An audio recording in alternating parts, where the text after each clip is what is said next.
Oke, selamat sore semuanya. Jadi daripada saya menjawab satu persatu dengan apa yang kami alami 2-3 bulan yang lalu ya, karena saya percaya ibu-ibu semua mendoakan kami dan saya melihat saya dengan suami menjadi kuat bahkan sampai ini terus melanjutkan pelayanan oleh karena dukungan banyak saudara. Dan kami mengambil sebuah pelajaran penting dari apa yang kami alami dan itu sekiranya bisa menjadi penguatan kita semua. Karena itulah di dalam materi kita sore hari ini, nanti saya akan memberikan kronologisnya dulu ya. Kejadian ini dimulai dari pertengahan Februari tanggal 17, tanggal 16 saya dengan kawan-kawan masih menikmati kafe barunya Ibu Esther. Kemudian tanggal 17 sore saya dengan Pak Paulus perjalanan ke Semarang dengan bis Nusantara karena waktu itu adalah kami ada rencana yaitu akan membagi sembako. Ada 100 ya Pak Paulus ya. Ada 100-an paket sembako yang kita mau bagikan di 3 kota, 3-4 kota lah waktu itu. Tapi bukan kami sendiri, tapi ada tim yang membagi, tetapi tentu kami mendampingi. Tanggal 17 kami balik, tanggal 18 subuh kami sampai di Semarang. Kemudian langsung siangnya ada Women e-Gathering Bu Kumala menjadi pembicara waktu itu ya. Itu saya sudah ada di Semarang tanggal 18. Nah, 19 sampai 21 kami stay di Semarang.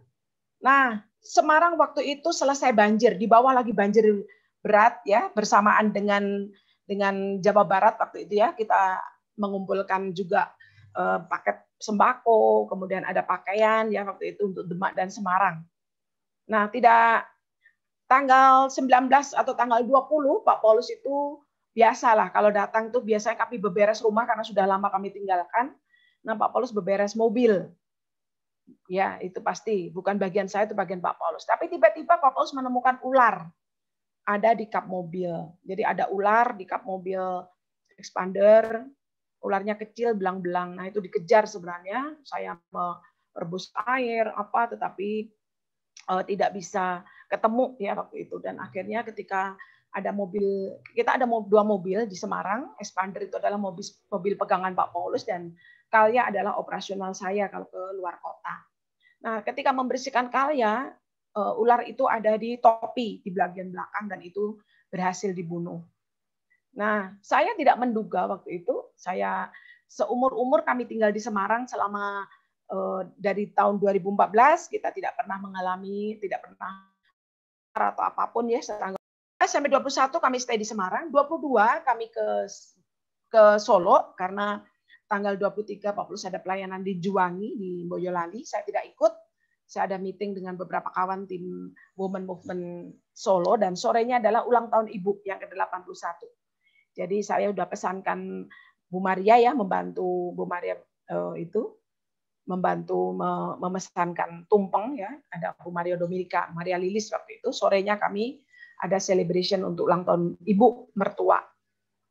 Saya mulai mikir bagi kita nggak ada masalah, kita juga nggak terpikir apapun.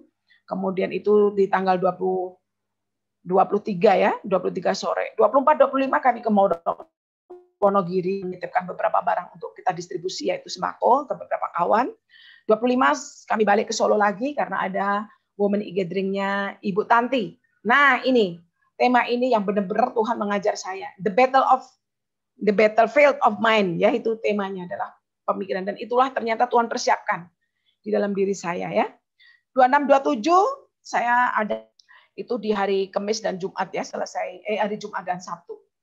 Nah, hari Minggu pagi kita udah mau tidak mau kita harus balik ke Salatiga untuk membagi, yaitu kita ada di 3 kota waktu itu ya, di Salatiga, di Boyolali, dan ada beberapa tempat yang kita kunjungi. Itu hari Minggu.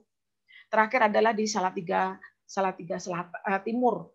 Di Wonogiri kita sempat ketemu dengan beberapa kawan, ya tim Women Movement Wonogiri. Nah, saya makan nasi bancaan atau nasi apa itu ya, apa itu namanya, berkat. Nah, saya hanya terpikir itu pasti karena kepedesan ya, jadi saya asam lambung saya naik. Itu makanya saya rasakan di tanggal 26 27. Tapi saya mensinyalir apakah saya sempat kena serangan COVID atau tidak, tetapi itu saya bisa terlewati. Nah, tanggal 28 yaitu dalam keadaan kita udah tepar. Pak Paulus tepar, saya tepar, tapi saya harus melanjutkan mengajar TSW untuk Malaysia sampai jam 10 malam. Jadi waktu itu saya sudah dengan setengah nyawa lah mengajar ya. Kemudian Minggu sore, yaitu ya tadi, Pak Paulus sudah tidur, sudah tidak, saya langsung nyusul tidur malam itu. Pagi-pagi kita seperti nggak bisa bangun. Nah, ibu-ibu, tolong ini satu yang penting kalau ibu nanti mengalami sesuatu. Jadi memang kelelahan yang luar biasa. Jadi Pak Paulus mengalami sebuah kelelahan. Tidak biasanya kami merasa lelah, biasanya bangun langsung nyuci mobil, apa itu udah bisa. Ini nggak bisa. Jadi benar-benar ini kenapa kita itu lelah banget ya gitu, kayak berapa tahun kita jalan gitu ya. Itu di hari Senin. Hari Selasa Pak Paulus mulai batuk. Hari Rabu batuk hebat, tetapi dia masih mengajar. Selasa pagi saya mengajar TSW, saya bagi-bagilah dengan apa memperhatikan ya kita sudah mulai nih. Jangan lupa ibu kami hanya berdua di Semarang. Nah, Rabu sudah mulai batuk parah, batuk hebat ya. Bu Maria dari Solo menelpon saya, Bu Maria Lilis, karena dia ikut kelasnya Pak Paulus di Rebo pagi, dia melihat ada sesuatu yang berbeda dalam diri Pak Paulus. Dan dia mulai bertanya, Ibu sehat? Bagaimana kondisi Bapak Ibu? Dan saya katakan, asam lambung saya naik, tetapi kalau Pak Paulus batuk berat. Kemudian batuk. Itu kemudian dia bilang gini, oke saya kirim melalui teman di sebuah klinik, nanti saya kirim obat-obatan. Tapi kok nggak tahu dia nyusul lagi ngomong begini.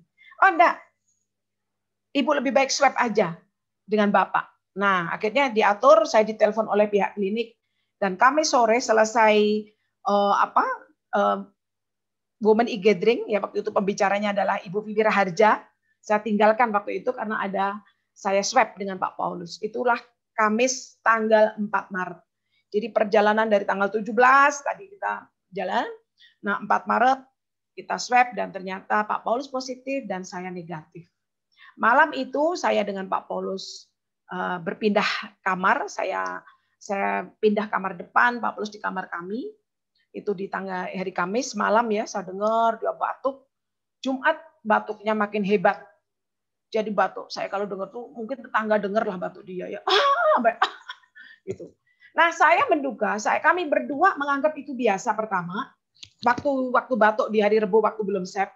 Karena Pak Paulus itu memang kelemahnya di batuk. Bisa 1 bulan batuk waktu itu. Nah, ternyata ibu-ibu, COVID ini istilahnya memberi tanda melalui apa yang kita anggap biasa. Yaitu kalau itu sudah terbiasa dengan kita, dia pinter banget. Jadi melalui itu. Jadi batuk, kemudian Jumat dini hari itu udah batuknya. Jumat itu dia batuk sekali. Tuhan akhirnya saya tidak tahan, di dini hari saya terbangun, saya duduk, saya berdoa. Saya benar-benar minta hikmat Tuhan, Tuhan saya harus apa? Di Semarang saya tidak punya banyak kawan yang jaringan untuk rumah sakit. Saya tidak banyak kenal, istilahnya itu referensi untuk rumah sakit. Terus saya ingat, ada kawan yang pertama adalah TSW Balai Kota itu Kepala Puskesmas Poncol. Saya telepon dia jam 3:30. Ada apa Bun malam pagi-pagi? Pak Paulus positif. Jadi apa Bun? Mau dibawa ke rumah dinas wali kota? Dia kata, enggak. Saya katakan itu mah biasa. Mungkin penanganannya saya lihat kondisi suami saya mungkin oke, nanti coba pertimbangan. Kemudian ternyata kelurahan puskesmas juga menelpon. Ibu bagaimana harus ke kelurahan? Ke puskesmas untuk kami cek. Nanti apa kami kirim ambulan? Oh enggak. Jadi akhirnya saya ingat ada satu rumah sakit yang saya kenal wakil direkturnya dan saya kenal ada kawan yang dekat dengan dia adalah rumah sakit Panti Wilasa Dr. Cipto. Rumah sakit itu seperti rumah sakit Immanuel. Bagi saya adalah rumah sakit yang sangat simpel ya, mungkin tidak seperti rumah sakit yang lain, tetapi Tuhan mengarahkan ke sana. Jadi Sabtu pagi saya bilang suami saya, mandi, ayo Mas mandi. Kita ke IGD. Apapun yang terjadi, kita harus ke IGD untuk mencek. Nah, suami saya masih nyetir sendiri. Kita berangkat berdua. Saya duduk di tengah, suami saya duduk. Pak Paulus duduk di depan. Dan kami ke IGD, tetapi karena semua sudah dipersiapkan, sangat cepat penanganan rumah sakit. Jadi langsung Pak Paulus dipanggil, dicek foto torak, dicek semuanya. Dan Dr. Ivan yang menangani IGD, yang sampai sekarang menjadi sahabat kami, dia katakan, Bapak lebih baik mondok aja, isolasi aja di rumah sakit supaya tertangani dengan baik. Paling 10 hari. Dan saya memang sudah siap, iya Mas Paulus ini ya, isolasi ya. Tapi sebenarnya untuk melepas dia, ada satu foto yang juga saya foto waktu dia di IGD. Untuk melepas dia sebenarnya bukanlah sesuatu yang mudah. Jujur pertimbangan kemanusiaan saya juga katakan apakah keputusan saya benar. Nah ketika anak-anak datang, sore harinya saya tanya, Ibu salah nggak memasukkan Bapak ke rumah sakit? Enggak. Ibu dalam keputusan yang benar. Kalau terjadi apa-apa nanti Ibu kita sudah menyerahkan ke rumah sakit dan kita percaya itulah yang terbaik. Hari Sabtu masuk ruang isolasi sampai hari Rabu. Kira-kira tiba-tiba saya ibu-ibu jujur, saya belum memberitahu siapapun. Saya bilang sama Bu Martina yang mendamping saya, jangan beritahu siapapun. Saya masih keep sendiri di tanggal 6, tanggal 7, tanggal 8. Tanggal 7, tanggal 8. Ya, tanggal 9 baru saya mau bukakan karena saya tidak tahan. Waktu di isolasi Pak Paulus memakai kanula ya biasa. Kemudian mulai masker, ini masih biasa. Kemudian ketika Rabu tanggal 10 Maret dini hari saya di miss call oleh rumah sakit bahwa Pak Paulus drop. Jadi HFNC, high flow kanula itu ya, frekuensi itu HFNC itu sudah tidak bisa mengatasi. Jadi dia udah dari selang biasa kanula kemudian ke masker. Kemudian HFNC itu adalah semburan oksigen yang paling tinggi untuk mengatasi supaya pasien tidak ke ventilator ya, tetapi itu tidak bisa menolong dan akhirnya Pak Paulus harus masuk ICU. Itu di hari Kamis ya, Kamis pagi saya ke rumah sakit, saya terendam semuanya. Saya hanya bilang tiap kali saya percaya karena saya sudah berdoa Tuhan pasti melakukan yang terbaik bagi suami saya, apapun yang rumah sakit putuskan saya ikut. Dan saya ikut, kemudian Kamis Pak Paulus masuk rumah sakit, masuk ICU dalam kondisi yang dianestesi karena harus pemasangan ventilator. Nah, inilah sebenarnya yang paling berat. Peperangan yang terjadi dalam diri saya adalah the battlefield of mind. Peperangan di dalam pikiran itu sungguh terjadi, di rumah juga nggak nyenyak, mau ke rumah sakit juga nggak tahu apa yang dilakukan. Ya, itu sepanjang di ICU itu tanggal 11 sampai tanggal 19. Ya, Pak Paulus itu masuk dari tanggal 11 sampai 19.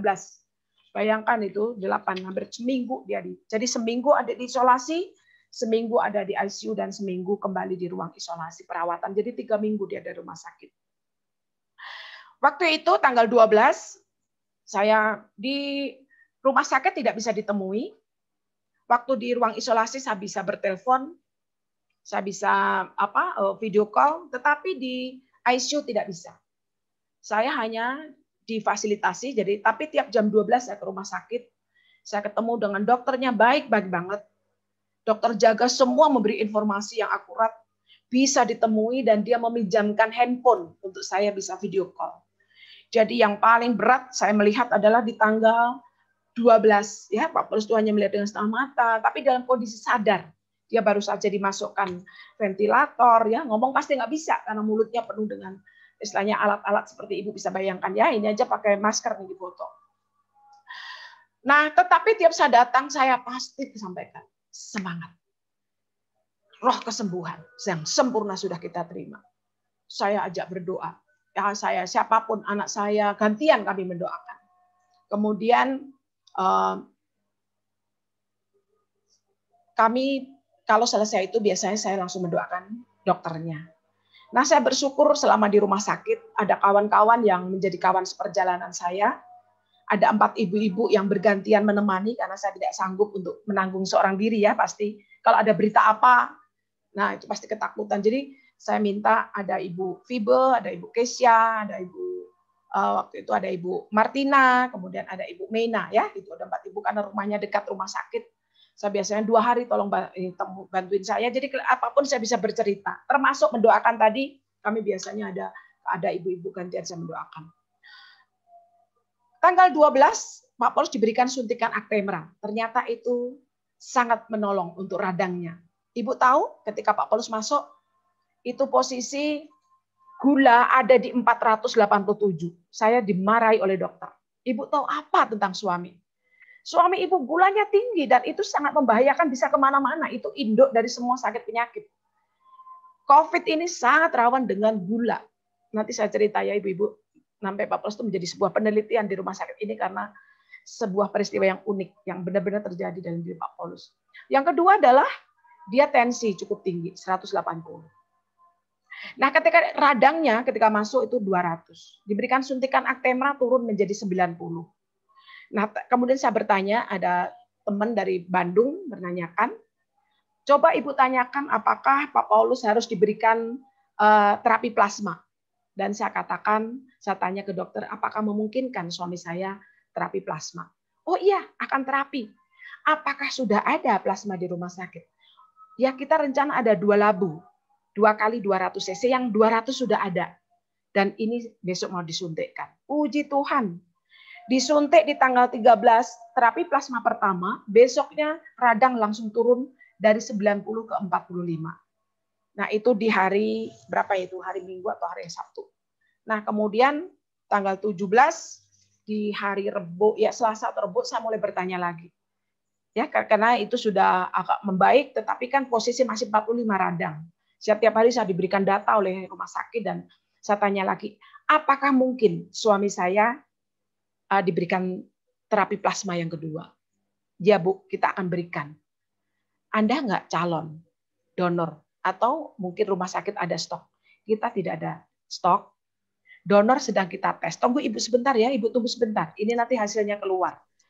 Saya kira-kira nunggu kira-kira 5-10 menit, ternyata si donor itu negatif. Tidak bisa. Tidak bisa di screening, tidak lulus. Tidak lulus, Bu, dia katakan. Jadi bagaimana, Bu? Dok, kira-kira ada donor lagi nggak? Oh, donor ada, tapi dia kerja di Demak. Dia pulangnya setiap hari Sabtu. Ibu bayangkan tuh hari Senin saya bertanya, kalau nggak Selasa, tapi harus nunggu hari Sabtu. Saya langsung bilang dokter, dok boleh nggak saya diberikan syarat-syarat untuk mendapatkan donor? Saya akan bergerak. Terus katakan dia langsung, oh dia senang banget. Ibu tuh semangat, jadi saya semangat. Iya, saya semangat. Akhirnya dia memberikan, dokter Fania ya, dokter yang menangani mengurus untuk terapi plasma, dia memberikan syarat-syarat untuk mencari donor. Ibu tahu nggak? Saya duduk di bawah, di selasar bawah di rumah sakit. Saya bilang sama Bu Mena waktu itu yang menemani saya, Bu Mena, saya bekerja. Bantu temani saya dulu, saya bekerja. Jadi bekerja saya itu adalah saya WA siapapun di grup manapun saya membutuhkan terapi ini. Tidak sampai 30 menit kira-kira kawan dari Solo Bu Maria menelpon. Bu, saya barusan telepon PMI. Nanti Ibu akan ditelepon dari PMI Solo. Dokter Dewi Kunti akan menelpon Ibu. Ada stok di Solo 2 labu. Puji Tuhan. Ibu benar jujur. Saya melihat Jehovah Jireh ini. Tiap kali Tuhan sediakan pas cepet banget. Jadi saya langsung minta surat pengantar dari dokter. Saya lari ke Solo dengan Samuel. Saya mengambilnya dan semua itu adalah tidak 1 rupiah pun saya keluarkan untuk terapi untuk plasma ini karena semua diurus antar PMI Semarang dan PMI Solo. Itu di hari Rebo kemudian disuntikkan dan akhirnya radang Pak Paulus CRV-nya turun menjadi 5. Puji Tuhan. Jadi seperti angkatan darat itu bombardir itu terus terjadi dan dokter hanya bilang begini. Fisik Pak Paulus menerima apapun yang diberikan ke tubuhnya itu diterima dengan baik. Karena tidak semua orang yang mendapatkan Actemra atau terapi plasma itu bisa menerima. Tetapi ini puji Tuhan. Ya, semua bisa terima. Jadi kita bersyukur. Jadi tanggal 19 Pak Paulus keluar dari ICU. Keluar dari ICU, Pak Paulus merasa sehat. Dia merasa bahwa, aduh saya udah nggak tahan ini rasanya. Udah lama banget, janjinya 10 hari. Ternyata sudah 2 minggu. Sudah kangen yang namanya pecel, kangen yang namanya sate, kangen itu semuanya, kangen istri, kangen siapapun, kangen pelayanan, dia merasa bisa. Dan akhirnya tiap hari dia nanya ke dokter, dok kapan saya boleh pulang? Dia sempat WA saya, coba tanyakan sama dokter, kapan saya boleh pulang? Ya, kalau gitu ya, dan saya katakan nanti kalau saturasi oksigenmu sudah baik pasti pulang. Karena Pak Paulus tiap hari bertanya, dan dokter dan dia juga melihat posisinya bagus. Jadi tanggal 30 Maret pagi saya di WA oleh rumah sakit. Kondisi Pak Paulus stabil, Ibu bisa menjemput Pak Paulus jam 3 sore. Tapi tolong Ibu datang ke rumah sakit jam 1 untuk mendapatkan pengarahan dan menyelesaikan apapun ya.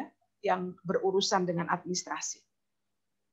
Jam 1 saya ke rumah sakit, saya ditemui oleh kepala bangsal yang merawat Pak Paulus di ruang perawatan, namanya Dr. Wiwin ya. Ini saya sebut nama-nama karena ini adalah orang-orang yang luar biasa yang sangat membantu kami.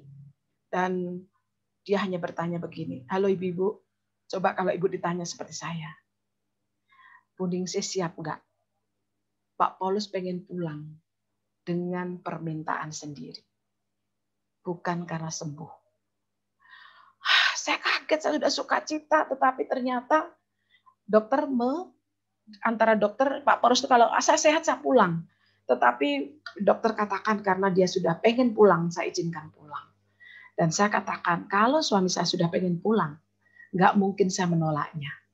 Kalau saya menolak secara psikologis, suami saya tertolak, saya dikira istri yang tidak mau merawat suaminya, apapun saya siap menerima suami saya. Saya akan merawat suami saya. Yang pertama, dia katakan, ibu tanda tangan untuk kepulangan Pak Paulus, yaitu atas permintaan pasien. Yang kedua, ibu tolong berjaga-jaga, harus ada oksigen, yaitu di rumah, oksigennya seperti ini, ibu bisa lihat, ada oksigen sampai saya 2 sewa ya, oksigen yang 2000 liter harus ada. Kalau terjadi apa-apa, ibu siap membawa pulang kembali ke IGD. Waduh, saya sebenarnya, ibu, saya cerita pada kawan saya belum pernah berurusan dengan medis. Anak kami belum pernah, puji Tuhan selama ini tidak pernah masuk rumah sakit. Jadi kami itu belum pernah namanya rujukan rumah sakit. Tapi saya katakan saya siap. Nah, waktu Pak Paulus pulang, dia merasa dirinya sehat, ya udah. Waktu di depan saya katakan saya belum punya oksigen. Ini ya Bu, yang biru ini. Saya udah beli oksigen yang 3.500, yang kecil-kecil tuh Bu, ternyata saya tunjuk itu, dokter bilang bukan itu. Tapi oksigen yang 2.000 liter. Katakan saya belum punya Bu. Kalau begitu Pak Paulus tidak saya izinkan untuk pulang dulu. Saya telepon suami saya, Pak, Mas, belum bisa pulang. Saya harus cari sewaan dulu. Kalau nanti sudah ada, Mas Paulus, padahal Pak Paulus sudah pakai baju, sudah duduk manis, semua infus sudah dicabuti semuanya ya. Jadi dia udah siap gembira mau pulang dan dia pikir dia udah sehat walafiat. Akhirnya di depan dokter mencarikan sewaan dan itu ternyata full, tidak ada. Ada satu lagi dapat dari Google, saya cari juga sudah tidak ada stok.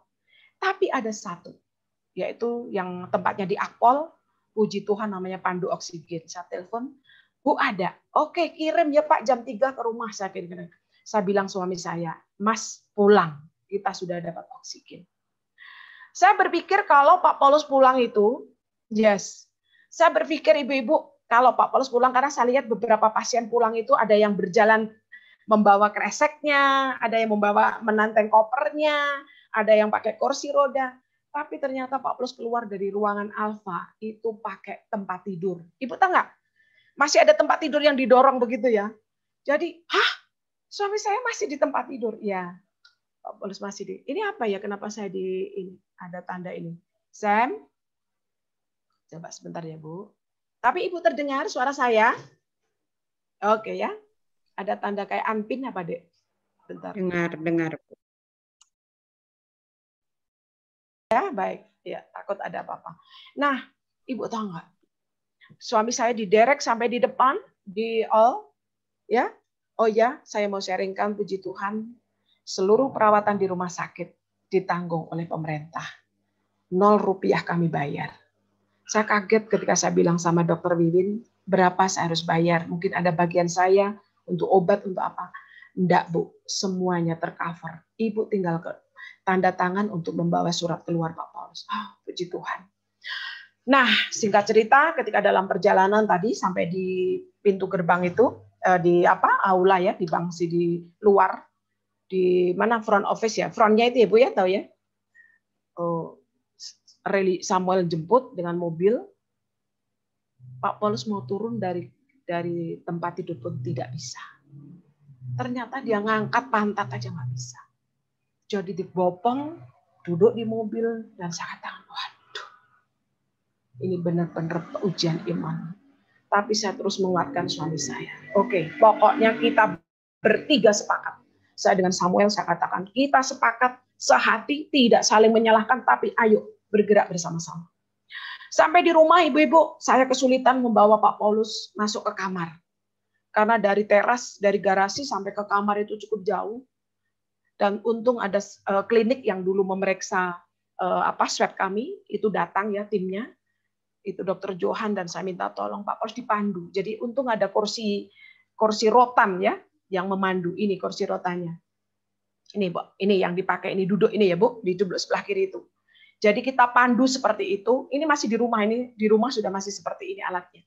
Jadi dipandu, kita gotong dan kita tidurkan. Nah, Minggu 30 Maret ya, 1 April adalah awal dari pertempuran saya. Pertempuran mental, pertempuran rohani. Kalau selama ini rumah sakit yang memanage, yang merawat, maka sekarang saya dengan Samuel tumpuannya. Jadi juru masak, jadi merawat beliau, tapi saya terus Tuhan tolong, Tuhan topang karena saya tidak sendiri. Nah, sejak di rumah sakit kita bersyukur ada keluarga yang luar biasa. Kami keluarga besar dari Wonogiri, keluarga Solo, kami berdoa setiap jam 8. Kami dapat penglihatan, kakak saya yang nanti mungkin Pak Paulus akan sampaikan apa yang dia lihat selama di rumah sakit. Relida dapat penglihatan, kakak yang dia adalah majelis GKJ, bisa melihat, dan itulah yang menguatkan.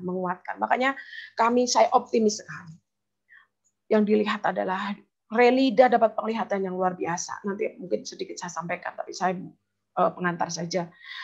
Kemudian minggu pertama dan kedua adalah peperangan. Malam-malam pertama karena elektrolitnya turun, tidak ada lagi infus yang masuk, Pak Paulus drop. Setiap malam dia mengigau. Dia meracau. Pikirannya kemana-mana. Itu setiap jam 12 sampai jam 3 pagi. Awal pertama saya panik, sangat tidak tahu apa yang saya lakukan. Ternyata organ-organ tubuhnya kalau malam itu drop. Oksigen pernah dalam posisi 87. Saya kasih bantuan ini pun di angka 5 liter tiap menit, itu tidak membantu. Saya hanya katakan, Tuhan, bener nih, harus balik ke IGD. Tapi ternyata itulah masa-masa yang benar-benar Tuhan mengajar. Setiap malam sampai jam 12, Samuel berjaga. Jam 12 sampai pagi saya yang berjaga. Jadi setiap jam 12 saya melihat ada serangan. Karena Pak Paulus lemah, maka iblis itu menyerang melalui pikiran. Ya, itu yang saya kan. Jadi mungkin ya itu yang saya lihat. Pernah Pak Paulus itu sudah mencabuti semua infus-infusnya. Sudah duduk di bawah di lantai. Ayo kita pergi. Pergi kemana? Ke atas, kita pindah. Waduh, itu coba ibu sendiri jam 12 malam menghadapi itu, merinding semua saya kadang-kadang. Tapi itulah yang pengalaman rohani kami berdua. Kemudian ya itu pernah suatu saat dia sudah ndelosor di bawah. Kenapa? Ya saya pengen turun tapi nggak bisa naik lagi. Nah ini adalah pertama kali ibu lihat foto yang ini ya, dulu kalau makan dia pasti menunduk, dia nggak mampu mengangkat kepalanya sampai ayo lihat saya. Ini belum bisa. Kemudian ini juga saya gendong untuk duduk di kursi rotan ini supaya dia bisa belajar duduk, karena waktu itu dia udah bosan. Dia masih harus ditirah baring ya, ganti arah ke kiri dan ke kanan. Nah, sampai pada suatu saat, kira-kira di hari yang ketiga kalau nggak salah, saya terpikir, saya ingat rumah sakit. Saya telepon Dokter Wiwin, ada nggak dokter yang bisa mengunjungi kami? Oh ada home care. Jadi mulai hari itu ada home care setiap 2 hari sekali. Ada dokter dan ada perawat. Memang ya Tuhan sudah siapkan dana melalui kawan-kawan ya. Tidak terpakai di rumah sakit, tetapi ternyata tahu bahwa itulah untuk kebutuhan selama perawatan di rumah ya. Dokter datang. Kemudian saya tanya pada salah satu dokter, ada nggak perawat yang rumahnya dekat kami? Karena saya harus cek data-data vital dan itu mungkin saya belum bisa. Dan ternyata ada perawat yang membantu. Nah puji Tuhan, jadi akhirnya 2 minggu terlewati, ada terapi ya ibu-ibu. mulai ada terapi untuk pemijatan, mulai menguatkan kakinya, Ibu bisa lihat. Ya, dia bisa jalan dengan kursi oren ini yang sangat berjasa. Jadi Pak Paulus berdiri, kemudian mengikuti kursi ini. Jadi tidak pakai kursi roda sama sekali. Jadi 1-2 langkah dengan kursi. Kemudian dia bisa pindah ke depan. Saya kasih oksigen yang kecil, bisa nonton TV. Dia bisa lihat, dia bisa bertemu dengan burung-burung kesayangannya ya, tiling, tweeting. Ibu bisa lihat karena mungkin kan bosan di rumah, di kamar ya. Dia bisa nonton TV. Kemudian mulai belajar jalan. Ini malam-malam ini ada tongkat, Ibu lihat. Di sebelah kiri, setelah dari kursi, kemudian berpindah, saya belikan tongkat. Saya ajak keluar dengan Sam, yuk kita beli tongkat, Bapak ikut. Nih ada tongkat yang hanya dipakai 2 hari, kemudian dia mulai berjalan. Ibu lihat di sini, struktur badannya mungkin ya, karena ini masih kurus, dia masih ngeleyang-leyang, tapi sudah mulai belajar jalan. Mulai saya ajak keluar dengan protokol kesehatan, supaya dia merasa cepat ya. Saya pokoknya tiap kali, saya dengan Sam adalah cheerleadermu, ayo semangat. Kita mulai terapi jalan ya, kami bawa ke danau supaya ada view, ada istilahnya pemandangan yang lebih enak ya, ajak jalan. Kita cari tempat yang sejuk. Nah, kemarin dan akhirnya kami berkesempatan untuk ke Bandung. Sesudah Lebaran kami sempat ke Bandung dan kami menikmati. Nah, kira-kira minggu yang ketiga dia sudah tidak tahan. Jadi sudah mulai Zoom. Ya, kawan-kawan di kelas serbo pagi pasti sudah tahu ya. Ini bayangkan kita sudah mulai lihat dalam posisi ini luar biasa Ibu sudah mulai belajar nyetir ya. Pertama hanya pegang setir dulu. Jadi waktu dia tidak dengan tongkat dia sudah masuk mobil saya pengen nyetir. Enggak boleh. Ya, akhirnya dia belajar nyetir. Dan sekarang tentu dia sudah nyetir walaupun hanya 1-2 jam. Kita belajar berjalan. Kita bersyukur Ibu-ibu. Ya, pasti Tuhan memberikan lanjutan dari kisah ini belum selesai. Masih ada penugasan. Waktu Pak Paulus di Asius dengan anak-anaknya bilang, kalau masih ada penugasan, Tuhan kasih umur panjang pada bapak. Tapi kalau Tuhan pandang dia harus istirahat, pasti Tuhan panggil pulang. Dan ternyata masih ada penugasan. Nah, sekarang Pak Paulus akan sharing pada ibu-ibu ya. Saya tutup ya untuk ininya. Screen sharingnya saya pindah. Yuk, silakan Pak Paulus. Luar biasa, luar biasa. Ya. Iya, ibu-ibu. Selamat sore, shalom. Selamat sore Pak Paulus. Selamat sore Pak Paulus. Selamat sore. Saya harap tidak bosan-bosan. Ya, tidak bosan-bosan mendengarkan sharing dari kami. Satu hal yang sulit, when God interrupts, ketika Tuhan menginterupsi hidup kita, itu sering tidak sesuai yang kita rencanakan. Saya tidak khotbah hari ini lebih banyak ke sharingnya, tapi sebenarnya biasanya kami ke rumah sakit itu mengunjungi orang sakit, mendoakan orang sakit, datang ke rumah orang untuk memberkati, memberi motivasi, menasehati, dan seterusnya. But when God interrupts, ketika Tuhan menginterupsi, semuanya itu harus diberlakukan bagi diri. Itu bagian paling sulit. Sabar ya. Ya kalau kita sedang sehat, kemudian lihat orang sakit yang sabar. Nah itu kalimat itu harus menuju pada saya. Sekarang sabar ya. Tenang ya, tetap percaya ya. Itu semua nasihat akhirnya bukan untuk orang lain dan itu untuk diri sendiri. Itulah uniknya kekristenan ya. Oleh karena itu tadi istri saya udah banyak sekali cerita tentang bagaimana Tuhan masih mengizinkan saya untuk hidup. Saya bersyukur kepada Tuhan dalam kitab Raja-Raja pasal yang kedua ayat 20 dan seterusnya ada seorang raja Yehuda yang bernama Hizkia.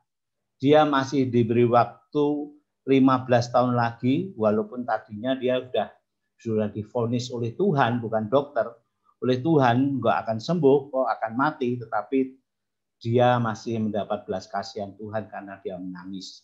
Dan akhirnya Yesaya, karena ia hidup sezaman dengan Nabi Yesaya, mengatakan Tuhan berbelas kasihan dan memberi umur 15 tahun lagi. Itulah yang saya alami. Nah, mungkin saya akan sedikit, mungkin beberapa menit saya cerita tentang bagaimana suasana dan rasa di rumah sakit selama 21 hari itu sesuatu yang tidak menyenangkan. Saya tidak tahu apakah ada ibu-ibu yang pernah mondok, nginap di rumah sakit lebih dari seminggu, boleh angkat tangan kalau ada. Oh, ada 1, 2. Itu hari-hari yang sangat membosankan, ya. Dan saya bersyukur pada Tuhan karena dokter bilang, Pak, harapan hidup seperti Bapak ini karena COVID yang menyerang Bapak ini gejala yang paling berat. Itu sebenarnya harapannya hanya 37%. Tapi Bapak bisa melewati dengan kekuatan dan anugerah Tuhan. Saya bersyukur karena itu rumah sakit Kristen, ya. Jadi suasananya sangat terasa, suasana rohaninya. 21 hari di rumah sakit, tadi istri saya mengatakan alat bantu pernafasan dengan nama HFNC dan juga ventilator itu sudah dibius, nggak rasa, tapi ada alat yang harus sampai ke tenggorokan ini. Jadi ngomong pun nggak bisa, ya. Nah, itu harapannya udah tipis katanya, tetapi Tuhan masih memberikan kesempatan.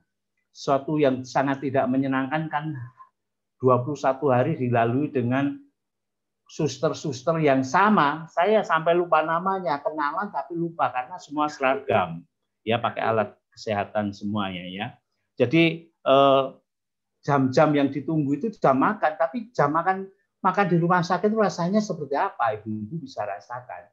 Itu tawar, itu hambar, nggak ada vetsin, nggak ada yang dimasak dengan minyak, nggak ada santan. Jadi rasanya juga rasa yang sangat tidak menyenangkan.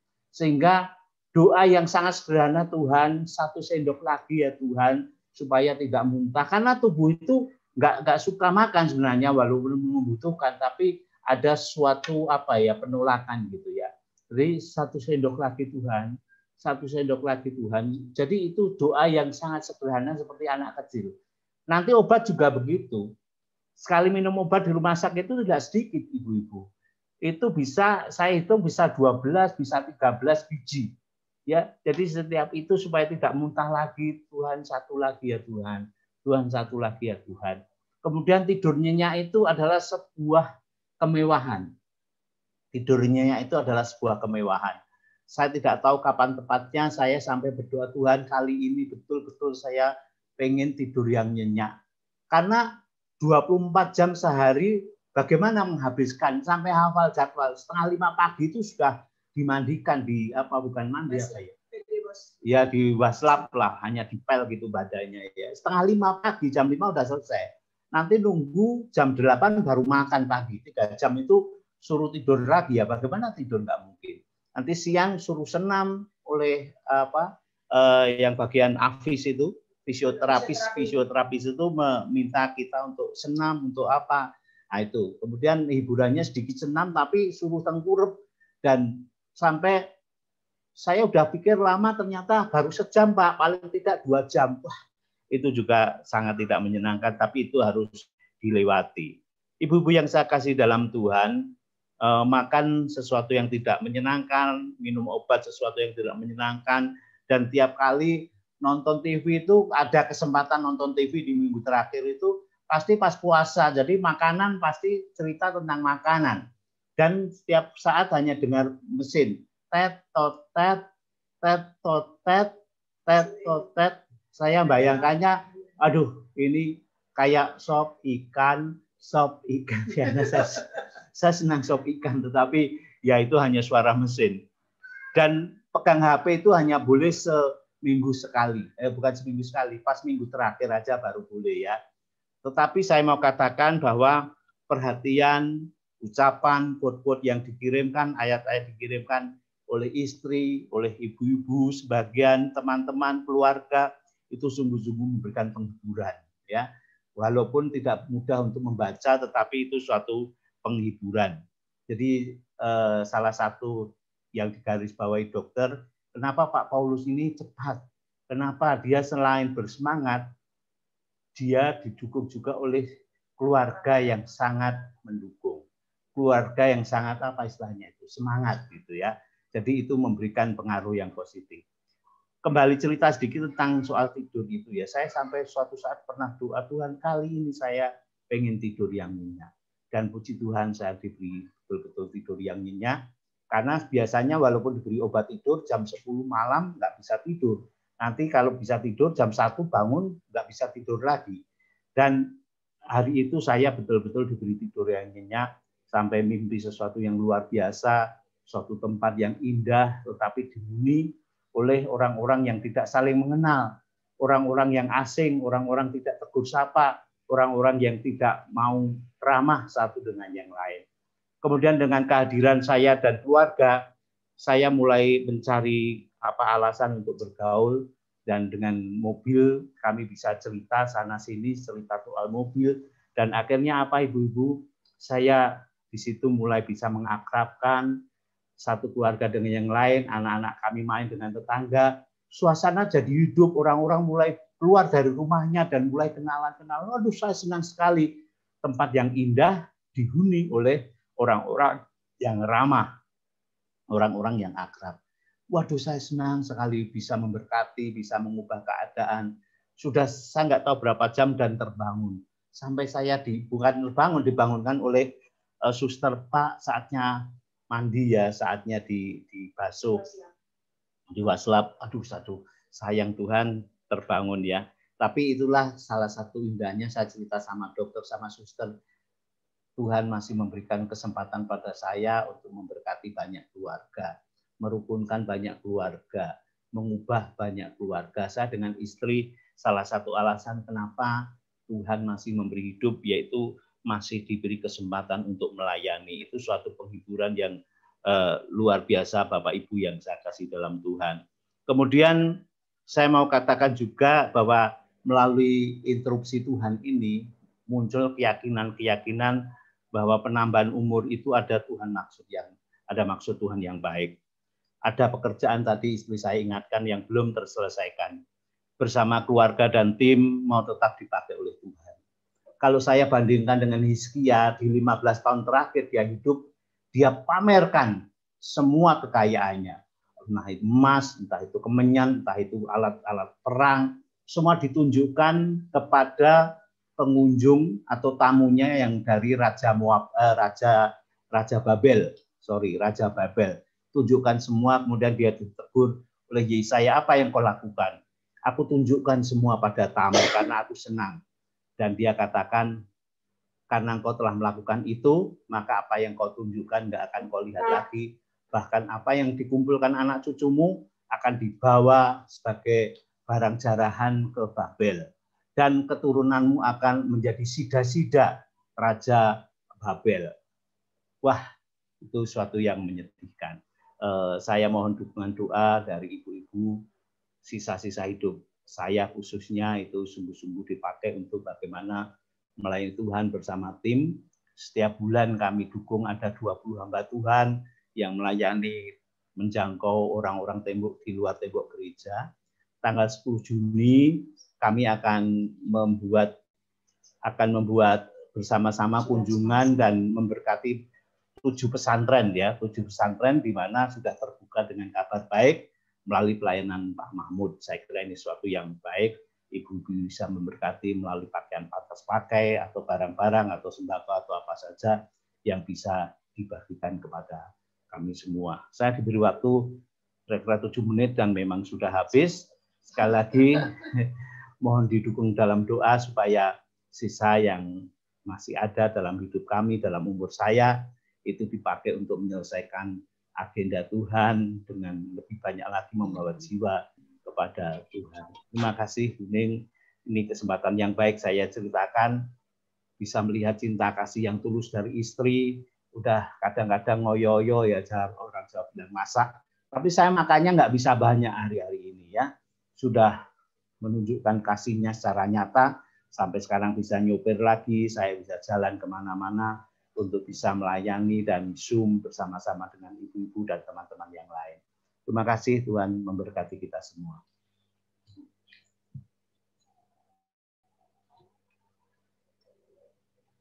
Ya.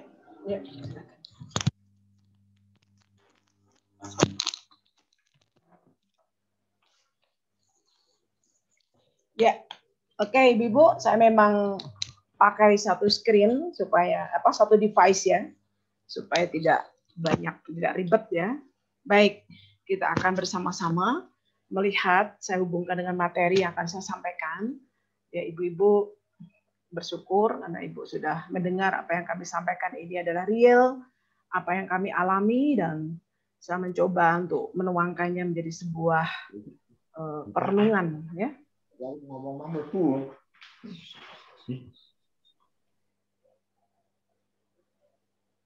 Coba Samuel mana ininya? Bentar, saya mau cari apa?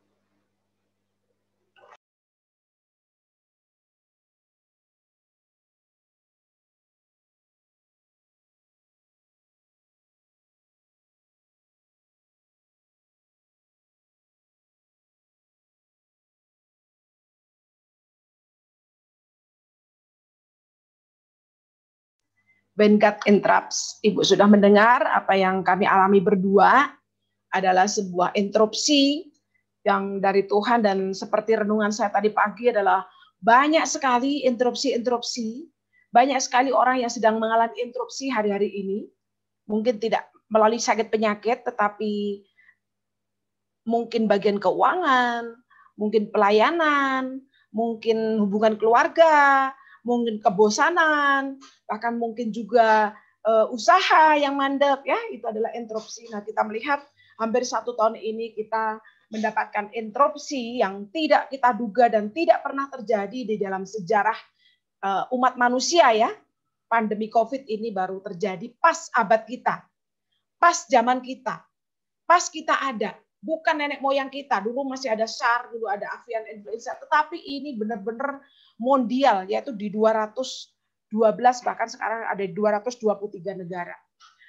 Ketika Tuhan menginterupsi, kita melihat dari ayat firman Tuhan yang dari Lukas 1 ayat 31 sampai 35 dan 38, saya tidak usah bacakan.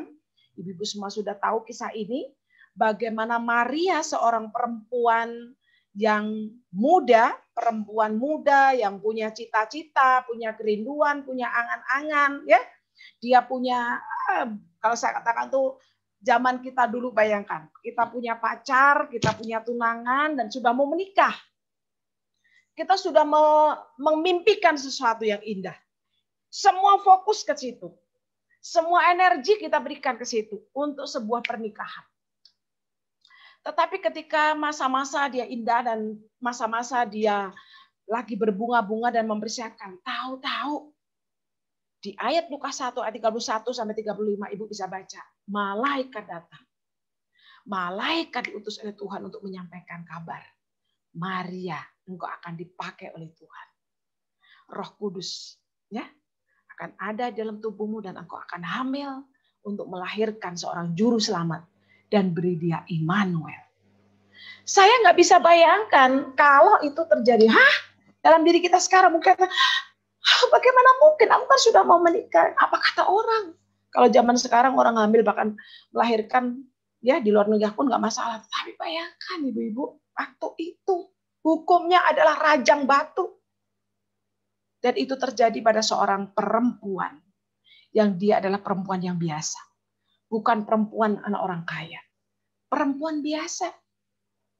Dia terpilih untuk melahirkan Sang Mesias. Dan pada ayat yang terakhir, kalau Ibu melihat di situ, di ayat yang ke-38, dia hanya mengatakan, jadi sesungguhnya aku ini adalah hamba Tuhan.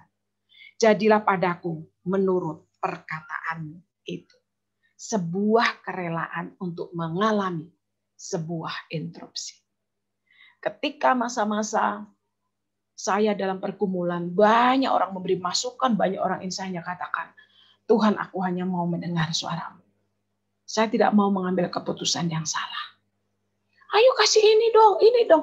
Bagaimana mungkin Pak Paulus sudah di rumah sakit? Saya bilang tuh, ada yang ngasih usul, ngasih ini, ngasih itu, ngasih. Pak Paulus tuh udah di rumah sakit, obatnya banyak, nggak mungkin dia tambah lagi obat lagi. Dia hanya katakan, saya hanya manut apa yang Tuhan kerjakan untuk suami saya. Kalau saya udah mulai gundah, saya suka nangis, kadang-kadang makan udah nggak bisa, saya benar-benar turun berapa kilo juga. Dia katakan, anak saya hanya bilang, bagian Tuhan, bagian rumah sakit, dan bagian ibu. Semua harus dipilah masing-masing. Jangan intervensi. Ketika interupsi datang di dalam hidup kita, tidak harus seperti apa yang kami alami. Tapi mungkin kita ngalami pada bagian-bagian yang lain. Mari kita percaya yang pertama, Tuhan memiliki rencana yang besar. Supaya ia menjadikan mata hatimu terang, agar kamu mengerti pengharapan apakah yang terkandung dalam panggilannya. Betapa kayanya kemuliaan bagiannya ditentukannya bagi orang-orang kudus. Satu kata yang disampaikan oleh dokter di ICU adalah, Bu, ada banyak pasien yang lebih baik dari kondisinya daripada Pak Paulus. Tetapi tidak bisa melewati. Karena keluarganya tidak semangat. Bahkan tidak memperhatikan.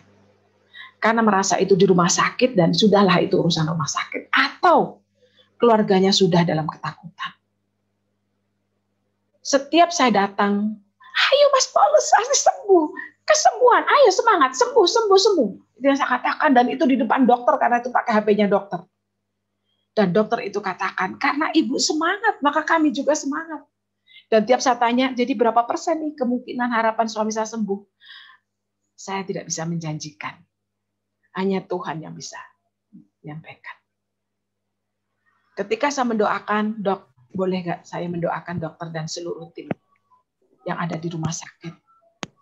Ibu tahu dokter itu menangis. Saya lihat matanya berkaca-kaca.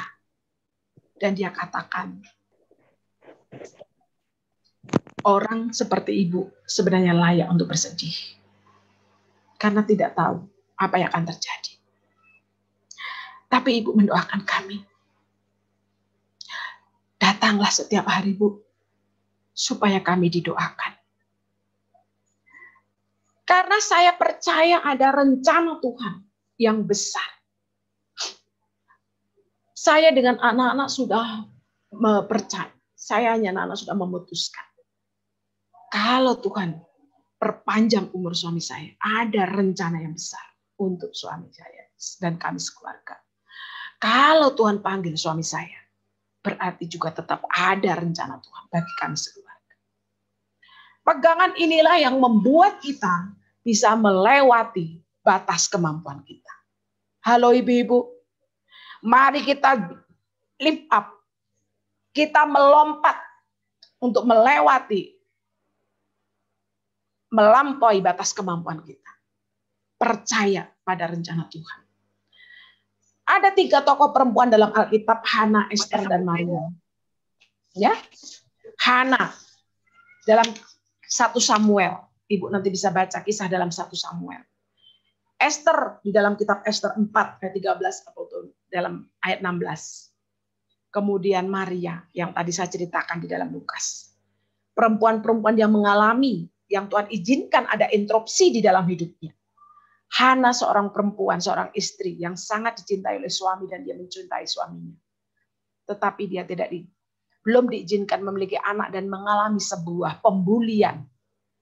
Mengalami sebuah perundungan. Tiap hari dirundung oleh madunya. Dan dia melihat ketika interupsi berapa tahun itu tidak terjadi, tidak memiliki anak. Tuhan izinkan seorang anak untuk menjadi seorang imam yang besar. Samuel. Saya melihat ada banyak, bahkan saya mendengar dan saya menyaksikan ada banyak ibu-ibu yang menunggu. Anak-anak ada yang sampai 14 tahun, 6 tahun, 9 tahun. Ayo, mari persembahkan anakmu. Karena ada rencana yang besar untuk anak-anak kita. Ya, kita bersyukur. Hana, Esther. Kalaupun aku terpaksa aku mati, biarlah aku mati. Kata Esther, demi bangsanya. Ketika ada posisi yang Tuhan berikan dia untuk menjadi seorang permaisuri. Pamannya hanya mengatakan, jangan kira engkau, karena engkau di dalam istana, engkau yang terluput dari antara semua orang Yahudi. Sebab sekalipun engkau diam, pasti Tuhan akan memberikan pertolongan yang lain. Tetapi siapa tahu Dengan engkau menjadi permaisuri, inilah jalan yang Tuhan berikan untuk keselamatan bangsa kita. Ada. Mungkin dia bisa saja melakukan. Karena saya pasti ini membahayakan nyawaku. Om, paman, biarlah saya diam dulu deh. Nanti pasti ada waktunya. No. Dia melakukan yang terbaik. Dia bertaruh nyawa. Kalaupun terpaksa aku mati, biarlah aku mati. Esther, seorang perempuan yang luar biasa, yang memiliki hati bagi bangsanya. Dan Maria, seorang perempuan remaja, pilihan Allah, bukan karena dia kaya, bukan karena dia cakap, bukan karena dia adalah yang tercantik, bukan. Tetapi karena dia perempuan yang bisa melewati interupsi itu dengan hati yang benar. We were made for bigger stories. Kita dirancang oleh Tuhan untuk memiliki kisah, sejarah, cerita yang lebih besar dari apa yang Ibu pikirkan. Seringkali kita berpikir bahwa apa yang kita alami ini adalah yang terbaik. Saya juga terpikir bahwa selama ini apa yang mungkin, udah luar biasa lah namanya Ningsih, mungkin. Paulus sudah luar biasa. Tapi ternyata Tuhan merencanakan sebuah bigger stories untuk kita semuanya. Halo ibu-ibu, jangan puas dengan keadaan. Ada glory yang lain. Ada kemuliaan demi kemuliaan yang Allah sediakan.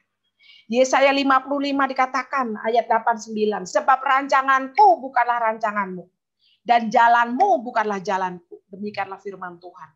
Seperti tingginya langit dari bumi, demikianlah tingginya jalanku dan jalanmu dan rancanganku dari rancanganmu. Kita sering terpaku dengan rancangan kita.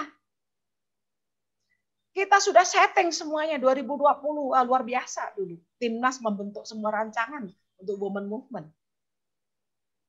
Saya dulu merasa terbaik di Bandung, udah nyaman banget, semuanya sudah ada. Tuhan memberikan rumah yang bagi kami adalah rumah yang nyaman di Dadalia, baru 3 tahun ditempati, tetapi ternyata Tuhan punya rancangan. Ayo diserahkan. Ketaatan, ada bigger stories. Kalau saya dan suami tidak bersedia pindah ke Semarang, tidak akan pernah terjadi apa yang namanya Women Movement. Karena Women Movement saya temukan ketika saya berdoa di Getsemane di Semarang. Mari kita melihat bahwa kita diciptakan untuk sebuah cerita yang lebih besar tiap hari. Tuhan sediakan cerita yang lebih besar tiap hari. Yeremia 29 ayat 11, sebuah ayat yang tidak asing bagi kita. Sebab aku ini mengetahui rancangan-rancangan apa yang ada padamu. Yang ada padaku mengenai kamu. Bukan rancangan, demikianlah firman Tuhan, yaitu rancangan damai sejahtera. Dan bukan rancangan kecelakaan. Untuk memberikan kepadamu hari depan yang penuh harapan. 2021. Jangan dipatasi dengan apa yang menjadi pengalaman kita masa lalu. Jangan dipatasi dengan apa yang bisa kita lihat di sekeliling kita. Mari kita siap ketika interupsi itu datang. Yang pertama, apa ibu-ibu? Tuhan memiliki rencana yang besar. Yang kedua, Tuhan ingin kita mempercayainya. Pak Paulus tadi sedikit bercerita. Mungkin selama ini kita mengunjungi orang sakit. Ayo percaya saja. Dalam nama Tuhan Yesus engkau sembuh. Ayo berharap pada Tuhan. Tetapi ketika itu diterapkan, diberikan, dibalikkan untuk kita sendiri. Ketika kami berdoa sekeluarga, dengan keluarga besar setiap malam jam 8. Tadi saya cerita ya, sedikit kemudian saya sampaikan. Relda mendapat penglihatan waktu itu, waktu Pak Paulus masih di ICU. Masuk ICU. Ya, hari Rabu waktu itu, Kamis ya. Relda melihat ada sebuah kamar dengan tirai yang berwarna begi, ada tempat tidur, Bapak berbaring di situ, di sebelah kanannya ada alat, dan di sebelah kirinya dia melihat ada seorang yang berjubah putih dan dia melihat itulah Yesus. Dia menjamah dadanya, dia menjamah leher Pak Paulus dan dia menjamah kepalanya. Kakak saya, kakaknya Pak Paulus yang adalah majelis GKJ di Masaran. GKJ mungkin tidak biasalah, sorry, mungkin sedikit saya kan mungkin jarang ya kita bicara penglihatan. Tetapi ketika kami berdoa dia katakan, aku melihat ada tangan yang merogoh paru-paru. Merogoh paru-parunya Pak Paulus. Dan dia tersenyum. Tuhan ingin kita mempercayai sekalipun situasi itu sangat tidak mengenakan. Jangan ibu berpikir saya bisa ketawa-ketawa, kadang-kadang tegang, ada telepon kadang tidak saya jawab, WA apapun. Saya menulis renungan kadang tidak pakai pengantar. Mungkin ibu tahu masa-masa ketegangan saya, tapi hanya satu, aku percaya. Aku percaya. Ada dua hal yang Tuhan ajarkan bagi kami. Yang pertama, terus untuk memberitakan firman. Yang kedua, Tuhan sampaikan kepada Pak Paulus, engkau akan mengalami kebaikanku. Kalau selama ini kau mengajarkan, aku baik pada orang lain. Tapi kali ini, engkau mengalami kebaikan. Dan itulah yang dirasakan oleh kami sekeluarga. Tetapi tanpa iman tidak mungkin orang berkenan pada Allah. Sebab barang siapa berpaling kepada Allah, ia harus mempercayai bahwa Allah ada. Dan bahwa Allah memberi upah kepada orang yang sungguh-sungguh mencari dia. Setiap jam 12 sampai pagi, saya tidak pernah bisa tidur.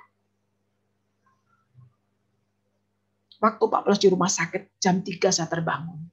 Tapi ketika Pak Paulus sudah di rumah, peperangan mulai terjadi. Jam 12 Samuel tidur, jam 12 saya bangun. Saya duduk, kalau orang muslim mungkin tahajud ya. Saya doa, Tuhan aku tidak bisa melihat, tetapi aku percaya. Saya pernah samperin suami saya dan saya katakan, ayo ikuti doa saya. Kita percaya Tuhan memegang tangan kita, tanganmu melewati malam ini bisa selesai sampai pagi. Karena tiap malam adalah peperangan. Setiap malam adalah peperangan di 2 minggu pertama. Yang meracau, menyebut nama-nama orang teman-teman yang sudah meninggal, yang melihat apa, kadang-kadang wah itu sangat bagi saya adalah sesuatu yang sangat menakutkan. Tetapi dia mau kita percaya. Percaya.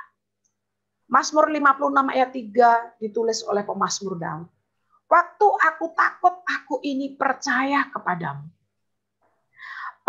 Daud menghadapi Goliat yang tidak sebanding dengan kekuatannya. Kita seringkali dihadapkan pada situasi yang tidak sebanding dengan kekuatan kita. Kita bisa komplain sama Tuhan, Tuhan aku sudah baik pelayanan, Tuhan aku pergi. Bukan untuk main loh Tuhan, aku pergi untuk pelayanan loh. Halo, kita sedang bargain bukan dengan Tuhan. Tetapi saat ini mari kita melihat, Tuhan ada kalanya aku takut. Aku mau percaya kepadamu. Halo ibu-ibu, Goliat apa yang saat ini sedang kau alami? Goliat apa yang sedang saat ini menakutkanmu? Goliat apa yang saat ini sedang melanda hidupmu? Jangan takut, tapi mari percaya. Yang pertama, instruksi dari Tuhan. Mari kita melihat Tuhan punya rencana yang besar. Yang kedua, Tuhan ingin kita mempercayainya. Bukan hanya dari kata orang saja. Kita mengenal Tuhan, tapi kita ngalami Tuhan. Kita menikmati Tuhan. Menikmati kuasanya. Menikmati kemurahannya. Dan menikmati kasih setianya. Yang ketiga, ya waktu saya sudah mau habis ya. Nanti kita sharing sedikit. Yang ketiga adalah Tuhan mau kita memiliki kepuasan dan rasa berarti. Pengkhotbah 5 ayat 9. Ya, ini salah ketik. Pengkhotbah 5 ayat 9 dikatakan, siapa mencintai uang tidak akan puas dengan uang. Siapa mencintai kekayaan tidak akan puas dengan penghasilannya. Ini pun kesia-siaan. Tetapi kepuasan hanya diperoleh ketika engkau mengalami Tuhan. Engkau mengalami Tuhan. Alami Tuhan dalam hidupmu. Maka engkau tidak bisa ya direbut kasih setianya dari tangan Tuhan. Yang bisa, halo ibu-ibu, yang membedakan kekristenan dengan agama lain adalah pengalaman pribadi, pengalaman rohani kita dengan Tuhan. Itu yang membuat kita tetap kuat. Sebab segala sesuatu adalah dari Dia, dan oleh Dia dan kepada Dia. Bagi Dialah kemuliaan sampai selama-lamanya. Puji Tuhan, sore hari ini kita belajar sesuatu. Ada interupsi-interupsi yang pasti terus terjadi dalam hidup kita. Mari kita memiliki dan percaya Tuhan memiliki rencana yang besar. Yang kedua, mari kita percaya. Yaitu apa? Apapun keadaannya, jangan kehilangan kepercayaan. Dan yang ketiga, mari kita memiliki kepuasan.